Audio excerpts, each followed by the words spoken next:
اور غیر قانونی مسلح تنظیموں کا فوری خاتمہ کیا جائے۔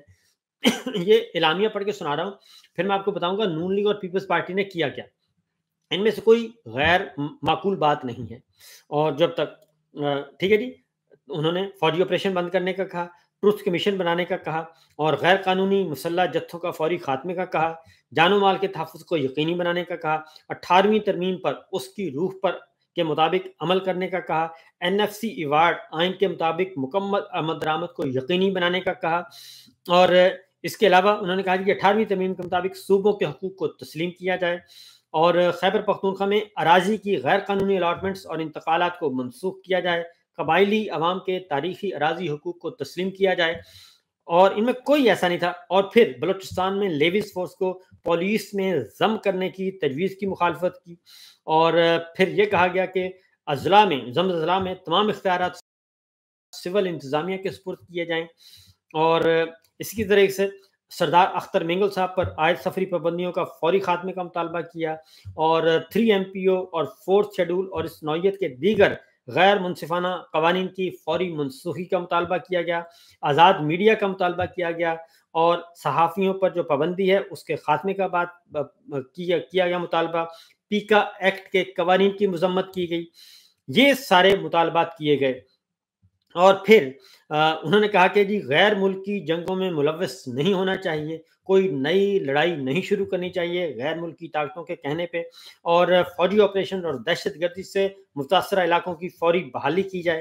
اور خیبر پختونخوا کے سیلاب متاثرہ اضلاع کو آفت زدہ قرار دے کر فوری امدادی پیکج کا اعلان کیا جائے۔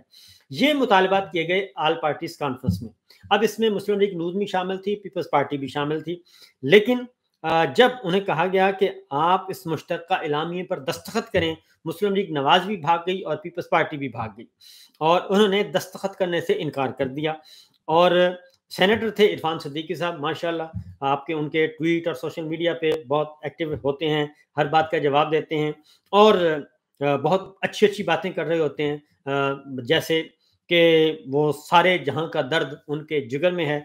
کل عرفان صدیقی صاحب نون لیگ کی وہاں پہ نمائندگی کر رہے تھے، سینئر آدمی ہیں، اور وفاقی وزیر تھے طارق فضل چودھری صاحب، وہ موجود تھے، اور پاکستان پیپلز پارٹی کے نیر بخاری صاحب موجود تھے، انہوں نے دستخط کرنے سے انکار کر دیا۔ اور جب دستخط کرنے سے انکار کیا تو عرفان صدیقی صاحب نے کہا کہ یہ ہمارے نہیں آپ کے مطالبات ہیں اور آپ کا موقف ہے، اور یہ کہہ کر جناب یہ تینوں رہنما جو ہیں وہ آل پارٹیز کانفرنس سے بھاگ گئے، میدان چھوڑ کے بھاگ گئے۔ تو یہ صورتحال ان کی ہے، جہاں آئین کی بات ہوگی، قانون کی بات، جمہوریت کی بات، انسانی حقوق کی بات، فوجی آپریشن بند کرنے کی بات، امن و امان کی بات، آزاد میڈیا کی بات، آزاد صحافت کی بات، آزاد عدلیہ کی بات، اور الیکشن چوری روکنے کی بات ہوگی، یہ دونوں جماعتیں دم دبا کے بھاگ جاتی ہیں۔ یہ ہے ان کی اصل حیثیت اور اصل اوقات۔ تو یہ صورتحال چل رہی ہے۔ اب آپ بتائیے گا کہ اس نظام کو کون ہے بیوقوف جو اس کو سپورٹ کرے گا، اور ان کی باتوں میں آ کے کوئی ان کو سپورٹ کرے گا۔ مجھے جو ہے معذرت کے ساتھ ان کو کہنا پڑتا ہے جناب کہ آپ کے یہ ہیں جو وہ کرتوت ہیں، میں تو یہی کہوں کرتوت ہیں، برا پر لفظ نہیں ہے، تو یہ لچھن ہے جس کی وجہ سے یہ سب کچھ ہو رہا ہے، اور پاکستان ڈکلائن کی طرف جا رہا ہے۔ پاکستان کی معیشت، پاکستان کی صنعت، پاکستان کی زراعت، تمام شعبے جو ہیں وہ ڈکلائن کی طرف جا رہے ہیں، لیکن ان کو کوئی فکر نہیں ہے۔ اس کے بعد ایک جناب لاہور کی وزیر خان مسجد ہے، وہاں پہ ماڈل نے جو ہوتی ہیں جی ماڈل اور فوٹوگراف پر مسجد کے احاطے میں ویڈیو ریکارڈ کرنے پر مقدمہ درج کیا گیا ہے، اور اہلکار نے بتایا کہ ماڈل نے نامناسب لباس میں ویڈیو ریکارڈ کروائی تھی۔ اور اسی طریقے سے جو سامنے جو چند دن پہلے ایک واقعہ ہوا، اور لاہور میں ہی ایک کام کیا گیا جی کہ لاہور میں وہ ایک انتہائی نامعقول قسم کی تقریب کا انعقاد کیا گیا، اور نہ صرف غیر اسلامی بلکہ غیر قانونی ایکٹیویٹیز جو ہیں وہاں پہ ان کو فروغ دینے کی کوشش کی جا رہی ہے، اور فحاشی کی نئی سے نئی شکلیں جو ہیں وہ آ رہی ہیں، اور ان کو کھلی چھٹی دی جا رہی ہے، اور دوسری جانب مسجدوں کو مسمار کیا جا رہا ہے، اور شراب خانے کھولے جا رہے ہیں۔ یہ 78 سال میں آج تک ایسا نہیں ہوا۔ تو یہ تھیں چند گزارشات، یہ ہے صورتحال۔ تو ان حالات میں کلوزنگ جو ہے وہ ہم یہ کریں گے کہ ان حالات میں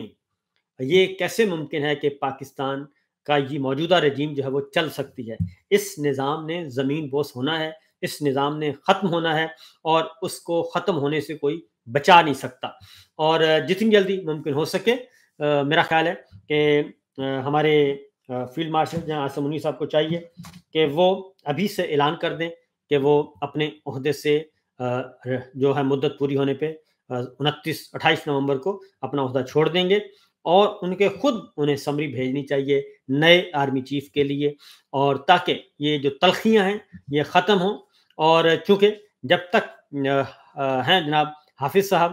اس وقت تک یہ تلخی ختم نہیں ہو سکتی، کیونکہ متعدد بار کوشش کی گئی، اور جب 8 فروری 2024 کو عوام نے، قوم نے فیصلہ کر دیا تھا، تو اس دن بہترین وقت تھا کہ آپ قوم کے فیصلے کو تسلیم کرتے۔ لیکن جب فوجی قیادت نے اور جا کے بتایا، تو بتانے کا اثر یہ ہوا کہ پھر اس رات 11 بجے رزلٹ روک دیے گئے تھے، اور جنرل صاحب نہیں مانے، اور انہوں نے پھر فارم 47 کا تقسیم کرنے کا کہا۔